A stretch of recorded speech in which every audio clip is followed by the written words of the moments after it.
ការប្រែក្លាយរបស់ប្រទេសសិង្ហបុរីពីកោះដ៏តូចចង្អៀតគ្មានធនធានធម្មជាតិសូម្បីតែទឹកសាបក៏ត្រូវទិញពីគេមកជាមហាអំណាចសេដ្ឋកិច្ចពិភពលោកក្នុងរយៈពេលត្រឹមតែប៉ុន្មានទសវត្សរ៍គឺជាអភូតហេតុសេដ្ឋកិច្ចដ៏អស្ចារ្យបំផុតមួយ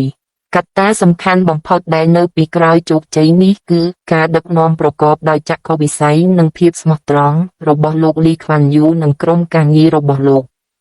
សិង្ហបុរីបានដាក់ចេញនូវគោលនយោបាយគ្មានអំពើពុករលួយយ៉ាងដាច់ខាតដែលបង្កើតឲ្យមានបរិយាកាសធុរកិច្ចប្រកបដោយតម្លាភាពនិងទំនុកចិត្តខ្ពស់បំផុតសម្រាប់វិនិយោគិនបរទេសការនេះបានទាក់ទាញក្រុមហ៊ុនយក្សៗទូទាំងពិភពលោកឲ្យមកបោះទុនវិនិយោគនិងបង្កើតការងារយ៉ាងច្រើនសន្ធឹកសន្ធាប់ដល់ប្រជាជនរបស់ខ្លួនយុទ្ធសាស្ត្រគន្លឹះទី2គឺការវិនិយោគលើធនធានមនុស្សដោយដឹងថាខ្លួនគ្មានប្រេងកាតគ្មានរ៉ែនិងគ្មានដីកសិកម្មសិង្ហបុរីបានកំណត់យកមនុស្សជាទ្រព្យសម្បត្តិដ៏មានតម្លៃបំផុតរដ្ឋាភិបាលបានចំណាយថវិកាយ៉ាងច្រើនលើប្រព័ន្ធអប់រំដែលមានគុណភាពខ្ពស់និងការបណ្តុះបណ្តាលជំនាញបច្ចេកទេសឲ្យស្របតាមតម្រូវការទីផ្សារសកលការបង្កើតនូវប្រព័ន្ធមនោរម្យនិយម meritocracy ឬការផ្តល់តម្លៃលើសមត្ថភាពពិតប្រាកដ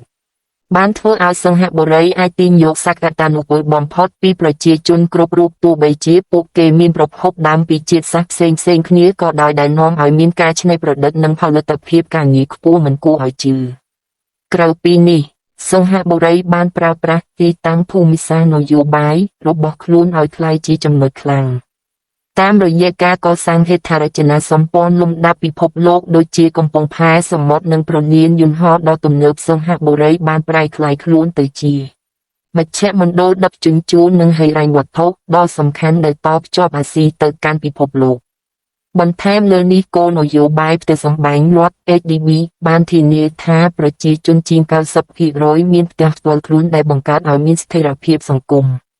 និងមោទនភាពជាតិសរុបមកជោគជ័យរបស់សិង្ហបុរីគឺជាលទ្ធផលនៃការរួមបញ្ចូលគ្នាមានការដឹកនាំដ៏រឹងមាំវិន័យដ៏តឹងរ៉ឹងភាពវៃឆ្លាតក្នុងការទាញយកឱកាសកលនិងការជឿជាក់យ៉ាងមុតមាំថាចំណេះដឹងនិងសេចក្តីថ្លៃថ្នូរគឺជាផ្លូវឆ្ពោះទៅរកភាពមានបានពិតប្រាកដ